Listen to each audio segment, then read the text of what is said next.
C'est un jour anniversaire. Un anniversaire assez spécial. Il y a 20 ans, j'étais à Londres. Tout allait bien. Je m'amusais. J'étais heureux.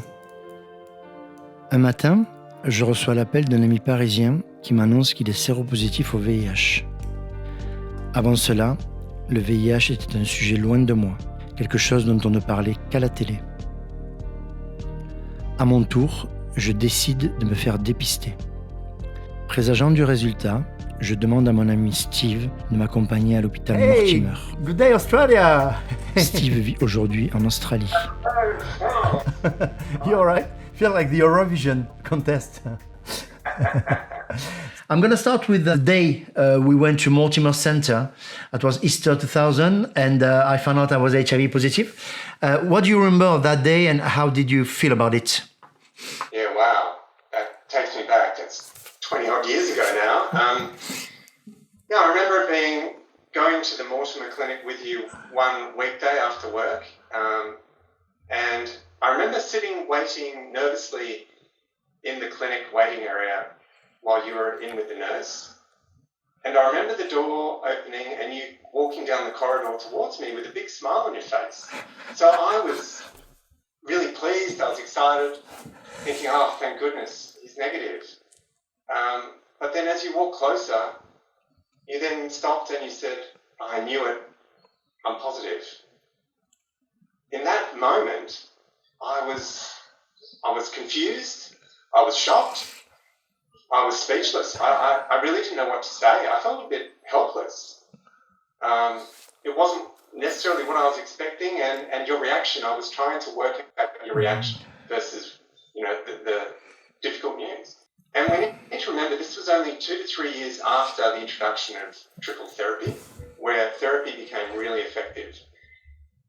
And I was worried about the side effects that you might have with the new medications. I was worried about, would you stay compliant? Would you get resistance? Because there weren't a lot of options if the first lot of medications failed. And then more importantly, I was worried about your mental health. How were you going to cope? Were you going to face rejection when you meet new lovers? How is this going to impact your whole life? So I was really worried. But again, I hid that from you because I knew it was such a big thing for you that I didn't want to put even more worry on you. And it's quite interesting because you didn't show that fear or that concern at all. And for quite a long time, you were one of the rare close friends who were aware that I was HIV positive in London. How did you feel about this shared secret, keeping it for yourself? Look, I felt like it was quite a big responsibility, but given you were my closest friend and I loved you, and there was so much stigma around HIV back then that I kept that secret very close to my heart. There's no way that I would tell anyone. And so I really felt it was another thing that bonded you and me. It was that important. Bit by bit, as time went by, I started to feel more relaxed about it because I could see that you were coping, because it wasn't about me, it was about you. And I loved you, and I still love you today. And I cared for you, and I just wanted you to be okay. And so once I saw that you seemed to be okay with it, then I felt okay with it, and I worried less.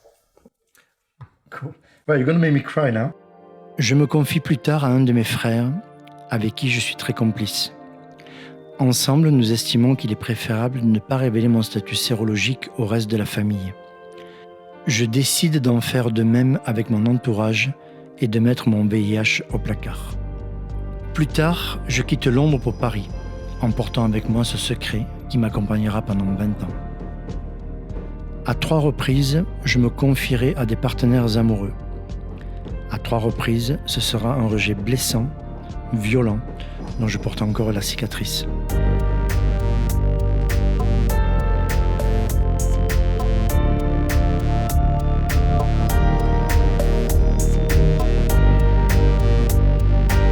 Je me mure alors dans le silence.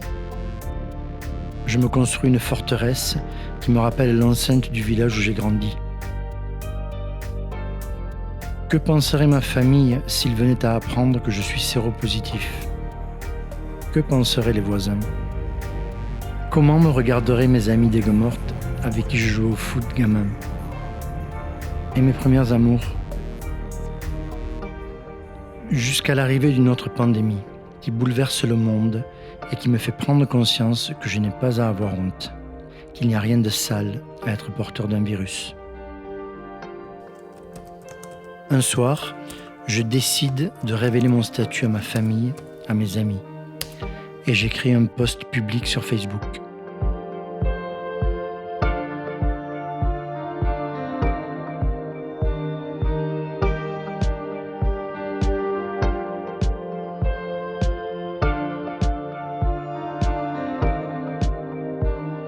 Je retrouve Valérie, mon amie d'enfance, pour parler avec elle de cette annonce. Je suis venue à Londres, moi, te voir.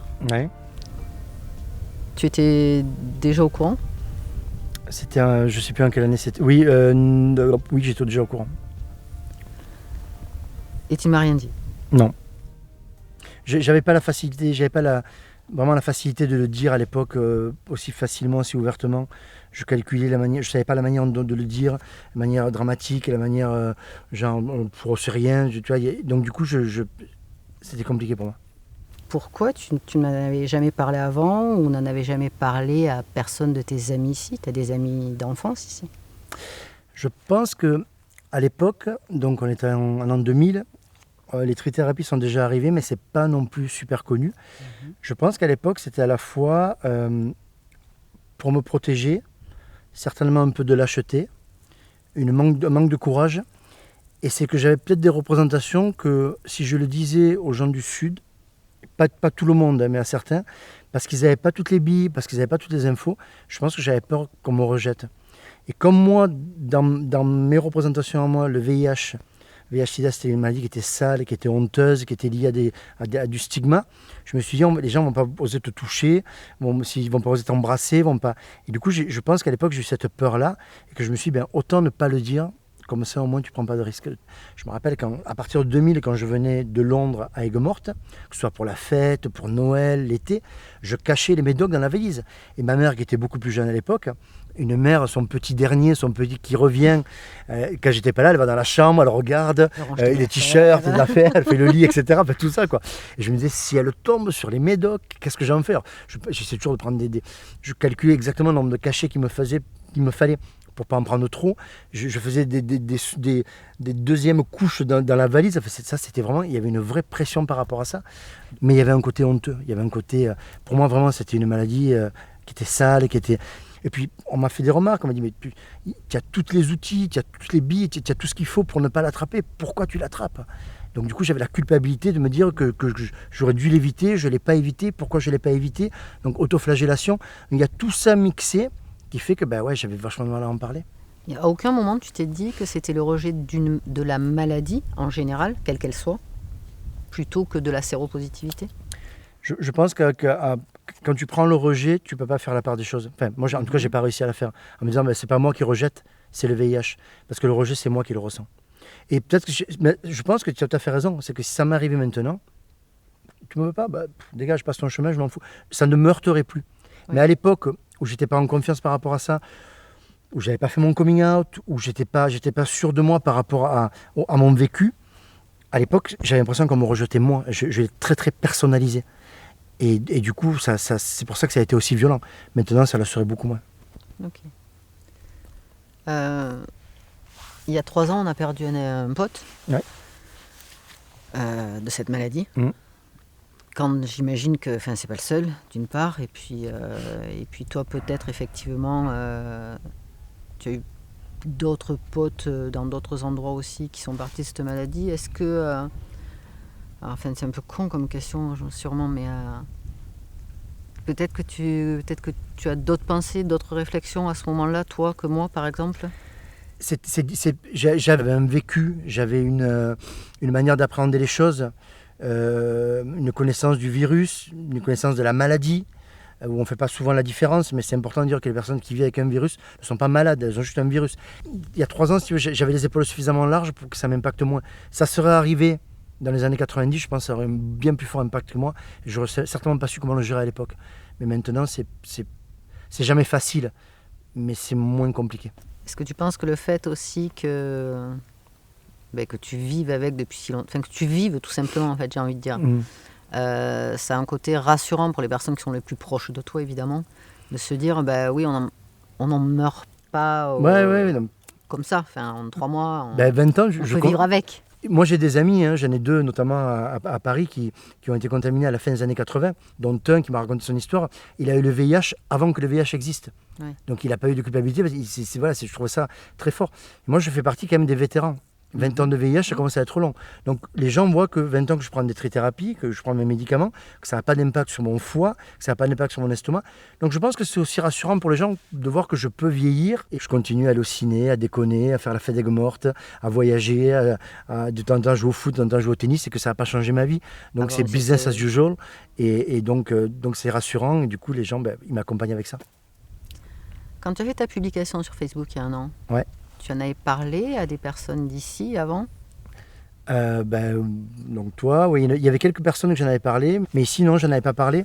Et d'ailleurs, ça a été étonnant parce que quand j'ai fait mon post Facebook, j'ai eu 300 et quelques likes et 200 commentaires, ce qui pour moi ne m'était jamais arrivé sur un post Facebook. Et en fait, j'ai des amis d'ici qui m'ont dit, mais jamais on aurait deviné, quoi. Et donc, les retours ont été vraiment incroyables. Et du coup, je me suis dit, mais tu aurais pu le faire avant. Il y a le questionnement du pourquoi je ne l'ai pas fait avant. Et c'est mon neveu, en fait, qui m'a dit un truc très juste. Il m'a dit, mais tonton, en fait, si tu l'avais fait avant, je pense qu'il y a des gens qui n'étaient pas prêts. C'est-à-dire que la société de maintenant, ce n'est pas la société de l'an 2000. Donc, il y a des gens qui sont en capacité de l'entendre maintenant qui ne l'auraient pas entendu en l'an 2000. Et il a raison, je pense que je l'ai dit à un moment où c'était mûr, où j'avais avancé, j'avais réglé le problème du VIH avec moi-même, j'avais accepté qu'il serait avec moi toute ma vie et qu'il m'accompagnerait.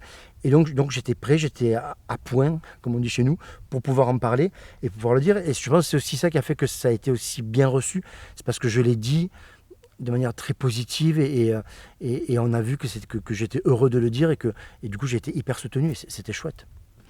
Mais je comprends que pour des personnes, en fonction de leur parcours, de leurs amis, de leur famille, de la confiance en elles, de plein de choses, du fait qu'elles soient des personnes qui soient racisées, que ce soit des personnes qui sont dans une communauté qui est une minorité, voilà, y a des personnes qui, pour elles, peut-être c'est beaucoup plus compliqué. Donc, la seule chose que je peux leur dire, c'est que quand on arrive au stade où on se sent prêt à le dire, passer le cap et le faire, c'est extrêmement libérateur. Pas de regret de ne pas en avoir parlé avec tes parents ? Quand ils étaient plus jeunes et donc aptes à... J'ai peut-être un seul regret, c'est de ne pas leur avoir fait confiance. Et d'ailleurs, pareil à ma famille, de ne pas l'avoir dit avant, de ne pas leur avoir fait confiance, d'avoir eu peur du rejet.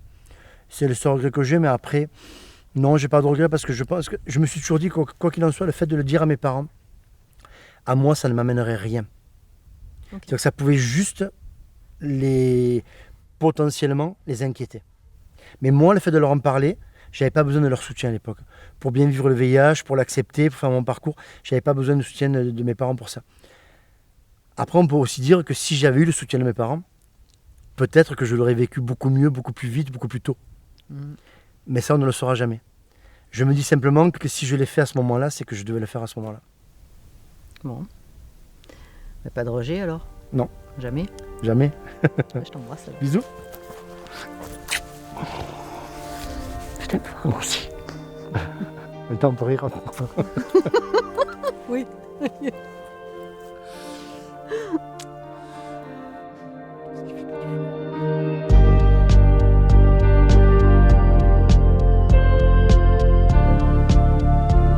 Aujourd'hui est un jour qui marque une nouvelle date.